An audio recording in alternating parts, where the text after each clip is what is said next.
The hallway was dim lit, only by the soft, flickering glow of a single lamp. Sophie's arms were aching, her legs heavy, but she held her 3-year-old son Liam close against her chest, his feverish little body nestled safely in her embrace. It was nearly midnight. She nudged the apartment door shut with her foot, careful not to make a sound. Liam was finally asleep after a long, exhausting visit to the pediatrician. His breathing was slow, rhythmic, peaceful. Sophie's heart ached with fatigue, but also with hope. Maybe Ethan was still awake. Maybe, just maybe, he was on the couch, waiting with open arms, ready to help her carry Liam to bed. That thought, however faint, lit a quiet flame inside her.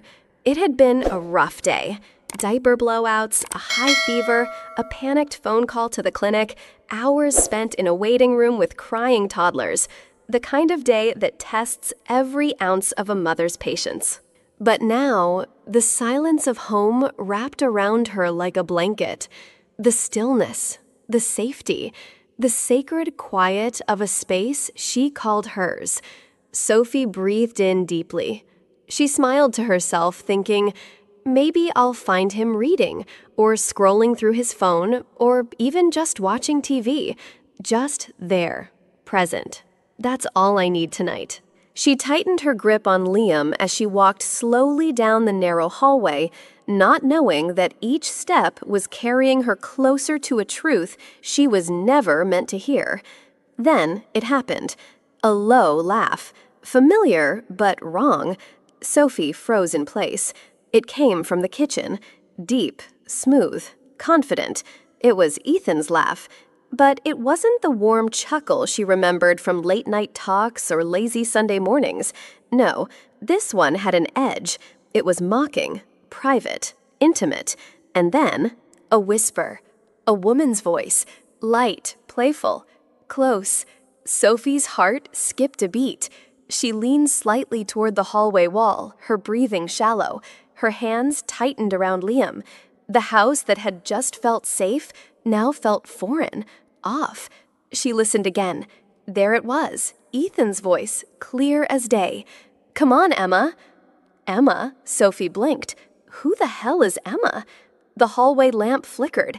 The laughter returned, softer now, teasing, a secret being shared without shame. Sophie didn't move. She couldn't.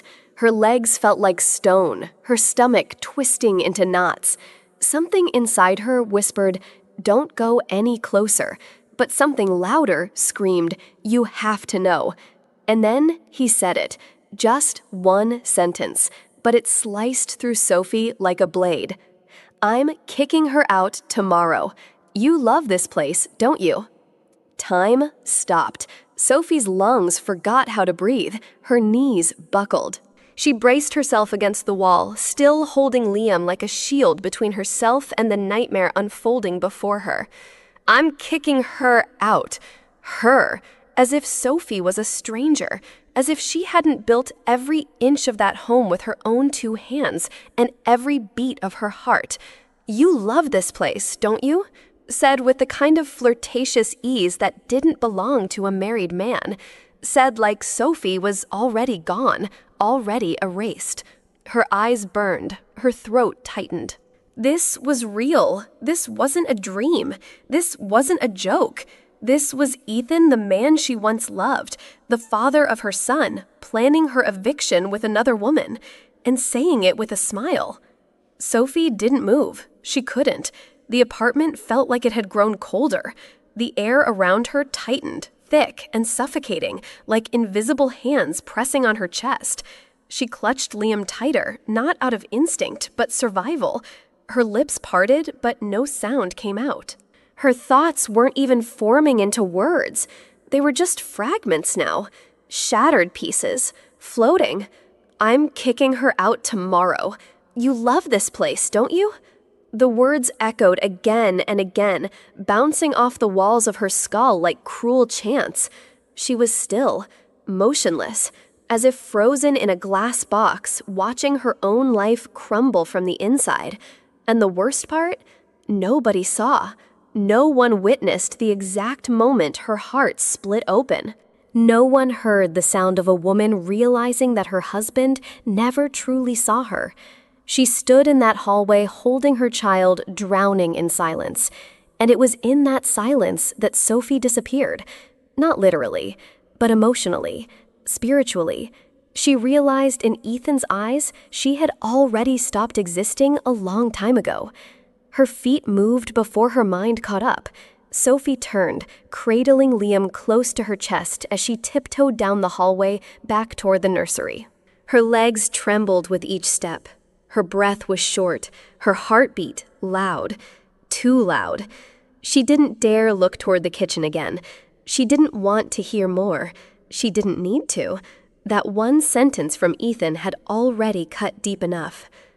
Inside the nursery, soft shadows danced across the walls. The mobile above the crib spun slowly, its tiny stars turning gently, unaware of the storm erupting just feet away. Sophie lowered Liam into the crib with shaking hands. She kissed his forehead. She tucked in his favorite blanket. She whispered, "I love you," so quietly it was barely even sound, just breath and heartbreak. And then she turned to the closet. One small suitcase. That's all she could manage. She moved like a ghost. Quiet, hollow, focused. Diapers, 2 sets of pajamas, his stuffed bear, a change of clothes for herself, her passport, the emergency envelope of cash she'd hidden behind the winter scarves 2 years ago, just in case. This was just in case. Sophie didn't cry. Not yet. But something had already broken, and in its place, something else was beginning to form, resolve. The zipper clicked shut.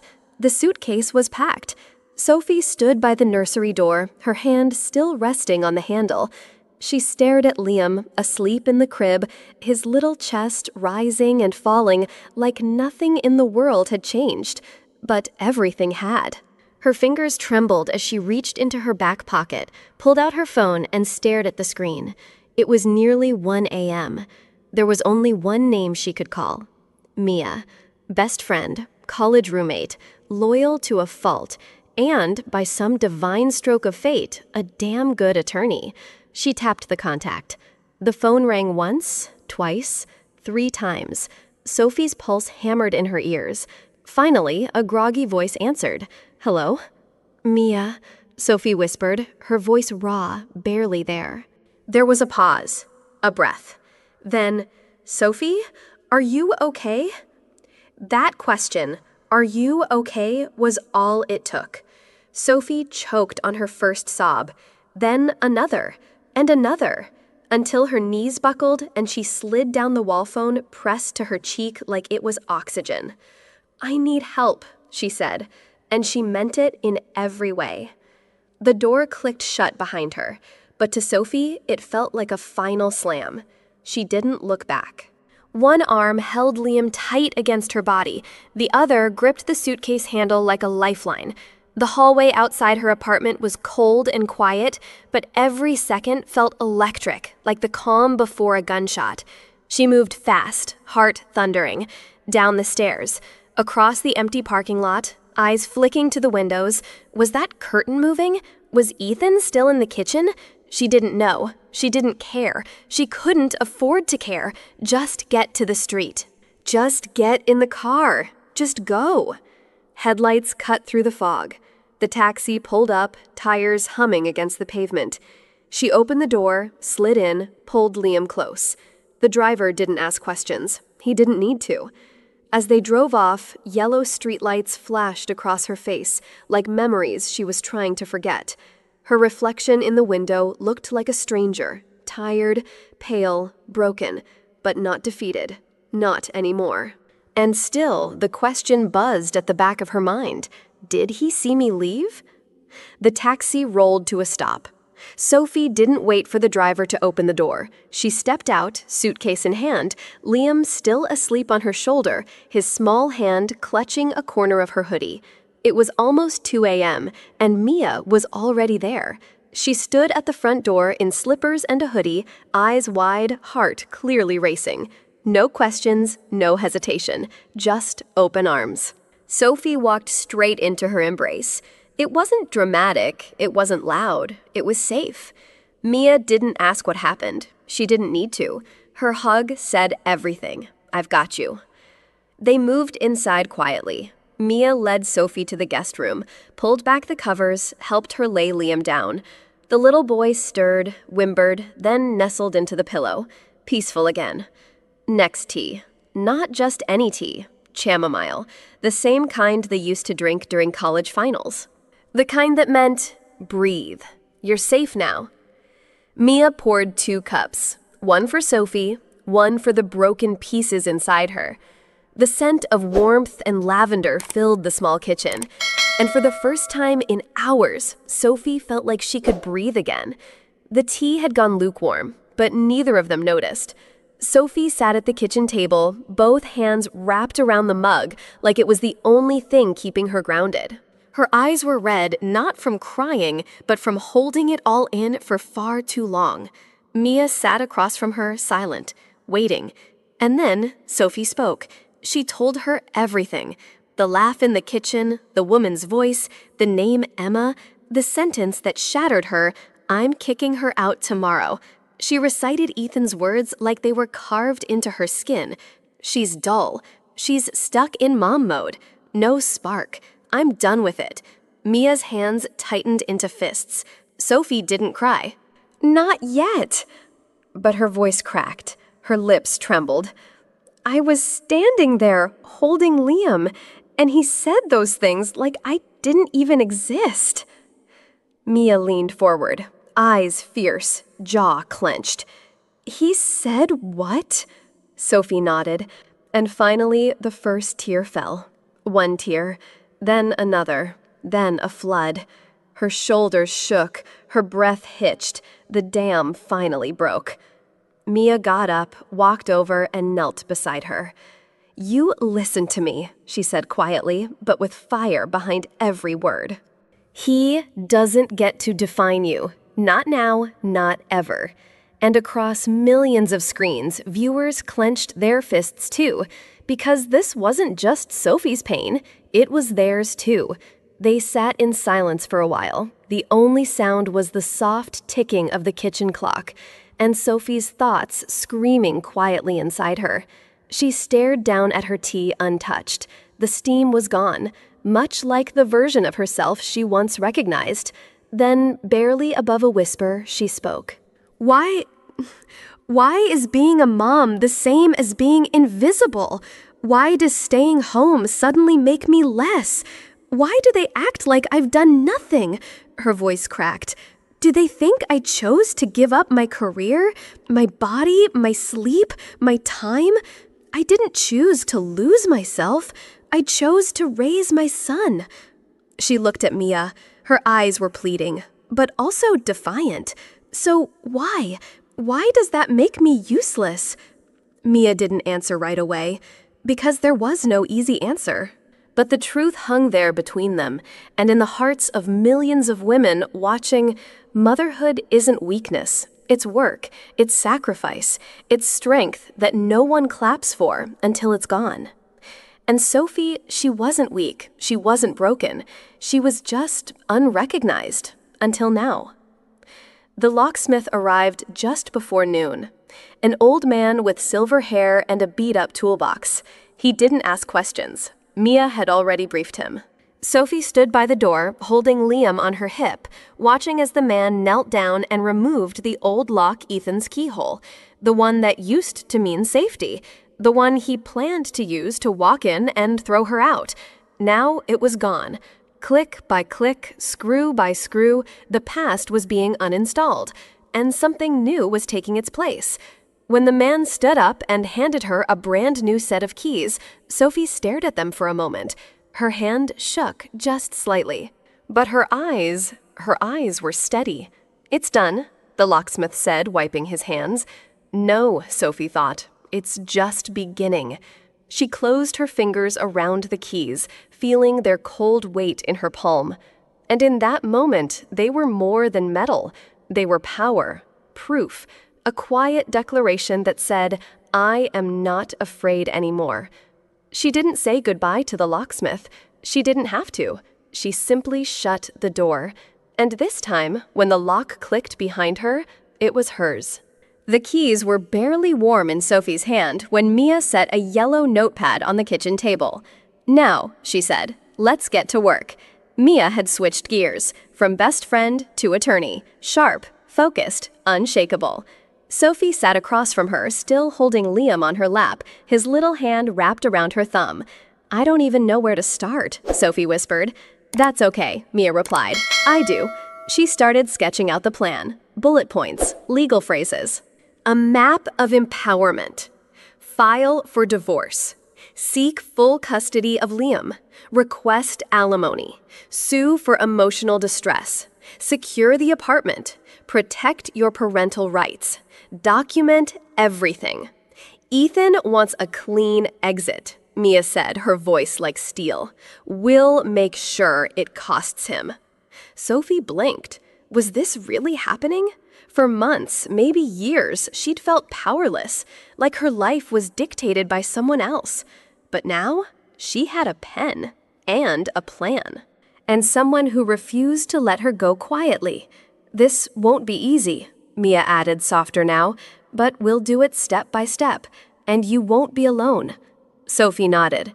She looked down at Liam, still asleep, still innocent, and she made a silent vow. "I will protect you, and I will never let anyone write my story again." They were halfway through outlining the custody strategy when Sophie suddenly froze. Her eyes widened, then filled with tears. "Oh my God." Mia looked up, alarmed. What is it?" Sophie fumbled for her phone, hands shaking, heart pounding. "Last night, I think I hit record." She unlocked her phone, opened the voice memos app, and there it was. The file, titled automatically by the phone, recording 2:13 a.m. She hit play, and there it was, clear as day. "I'm kicking her out tomorrow. You love this place, don't you?" Ethan's voice, Emma's laugh, the betrayal captured. Sophie covered her mouth as tears streamed down her face, this time not just from grief, but from relief. Mia leaned in, stunned, her eyebrows lifted higher with every second of audio. "Sophie," she whispered, "do you realize what you have here?" Sophie nodded, crying harder. Mia's voice dropped to a whisper, but it was sharp as steel. "This isn't just evidence. This is checkmate." It was just after 7 p.m. when the banging started. 3 loud knocks, then fists. Then the doorbell over and over again, frantic. "Sophie, open this damn door!" Sophie froze in the hallway, Liam clutching her leg, sensing the storm outside. Mia was beside her, calm hand on Sophie's shoulder. Another shout, this time louder.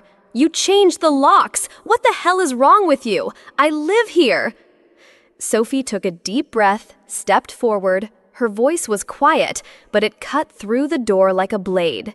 "No, Ethan, you don't live here anymore. This is my home. Mine and Liam's." There was silence, then a roar. "Are you serious right now, you crazy? I swear, Sophie, open this damn—" Mia stepped in.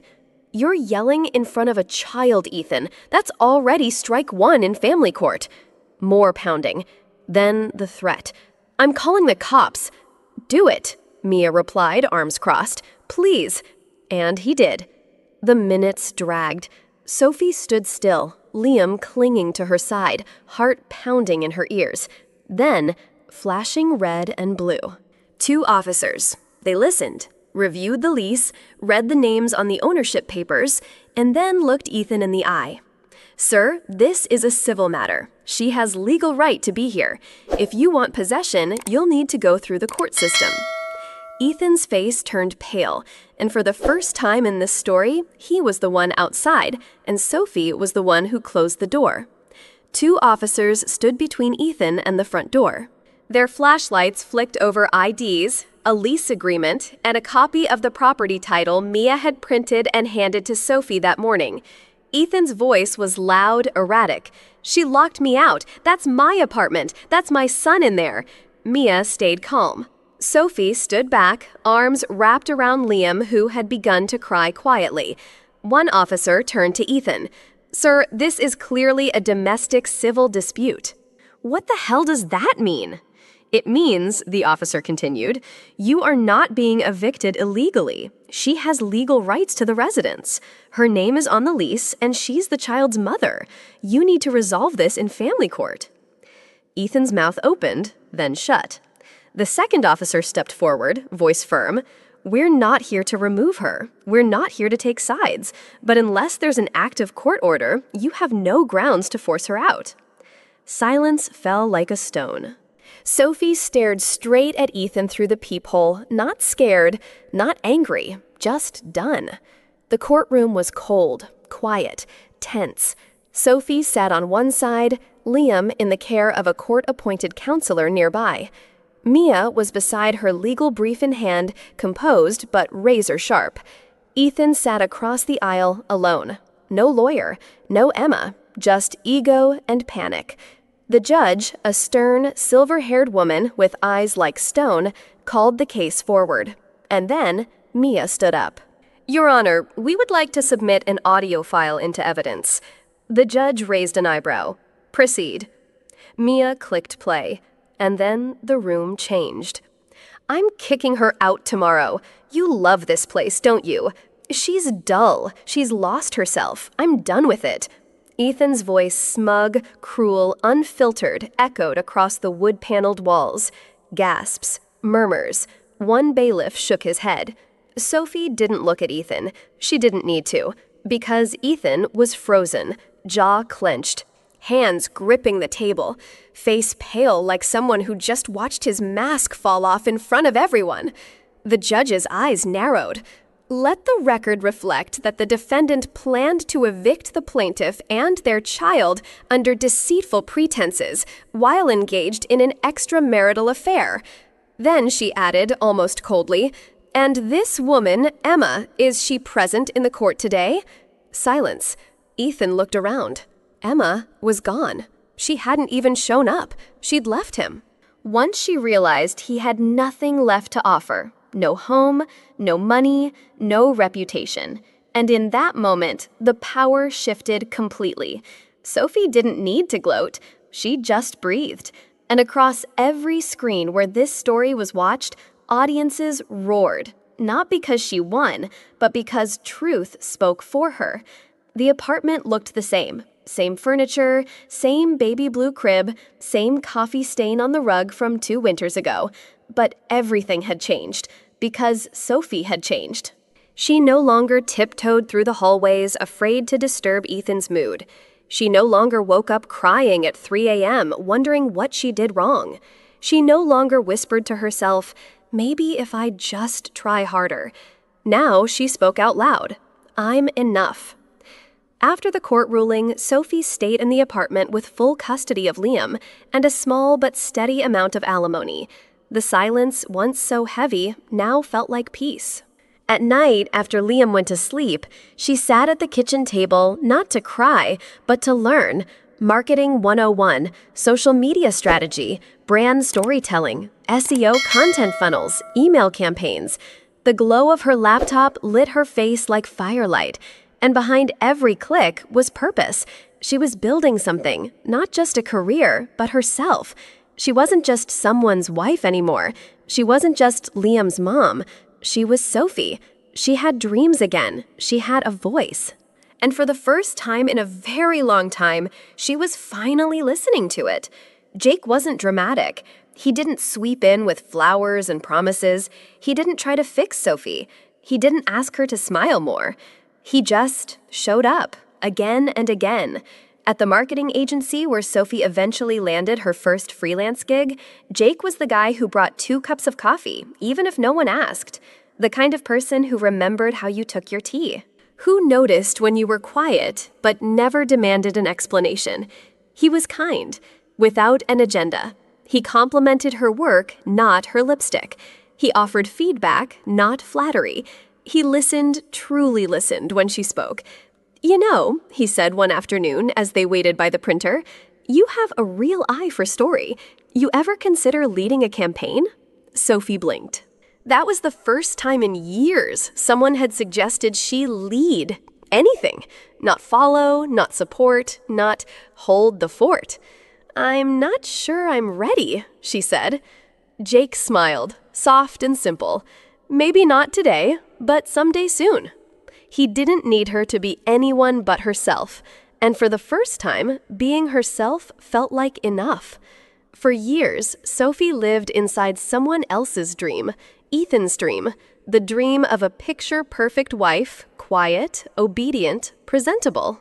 The dream of a woman who never questioned her place or her worth. But now she had her own dream. It wasn't glamorous, it didn't involve mansions or champagne. It looked like this: Liam laughing as he helped her bake banana muffins, emails from clients who called her a genius with words, a new phone wallpaper, her logo, designed by herself for her new freelance brand, walking home with tired feet but a full heart, sleeping through the night, finally. And most of all, smiling without asking for permission. When she got her first full-time marketing offer, she didn't cry. She simply closed her laptop and whispered, "I did it." And across the screen, in living rooms, bedrooms, and phones held by women with cracked screens and tired eyes, the audience whispered back, "You deserve it." She wasn't a character anymore. She was a mirror, and every woman watching saw a part of herself in Sophie's win. The phone buzzed. Just one notification. No emojis, no punctuation. "I miss Liam. Can I see him?" Sophie stared at the screen for 3 full seconds. Once upon a time, that message would have broken her.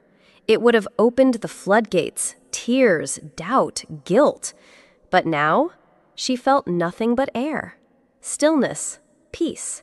She didn't hate Ethan anymore. She didn't fear him either. She didn't need an apology or closure or an explanation. She just needed space. And she'd already created it.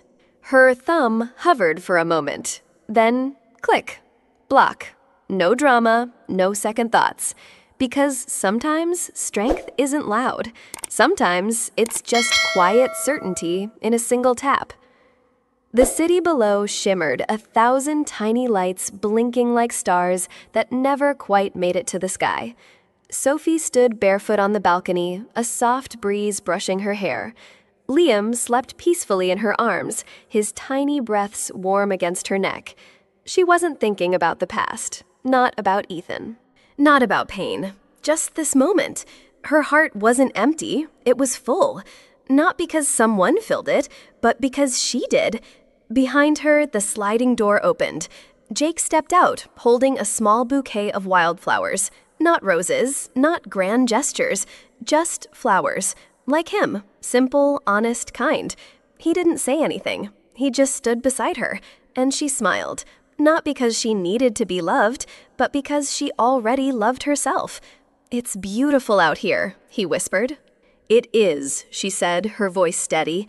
And in the quiet hum of the city of new beginnings and soft promises, Sophie leaned into the night, not waiting for anyone to save her. She was already home. If you are living in silence and fear, trapped by the weight of someone else's words or actions, I want you to hear me. You are not alone. You are stronger than you think. You don't need someone to rescue you. You don't need a hero to save the day. All you need is to believe in yourself. To know deep in your bones that you are worthy of love, respect, and happiness, no matter how dark it feels right now. No matter how many times you've been broken or pushed down, you can rise. You can reclaim your story. You can rewrite your future. I am Sophie, and I am proof. Proof that even when your world shatters, you have the power to build again. That you are not defined by the pain, but by the strength it takes to move forward. So if you're watching this, if my story touches something inside you, take this moment. Stand up. Speak out. Believe in your worth. Because your voice matters, your life matters, and you deserve everything good this world can offer. I am Sophie, and today I have come back stronger than ever. Life will test your strength in unexpected ways, and sometimes the people we trust the most can hurt us deeply. But true power lies not in avoiding pain, but in choosing to rise after the fall. Sophie's journey teaches us that no matter how dark the night, the dawn always comes, and the most important voice to listen to is the one inside ourselves. Self-worth is not defined by others' opinions or actions, but by our own courage to reclaim our story and build a life on our own terms. Never forget, you are worthy, you are strong, and you have the power to rewrite your destiny. If Sophie's story moved you, don't forget to like, share, and subscribe to our channel, Through Her Eyes, where real stories of courage, healing, and empowerment come to life. Hit the notification bell so you never miss a video that could inspire your own journey. Remember, you're not alone. We're here walking beside you every step of the way.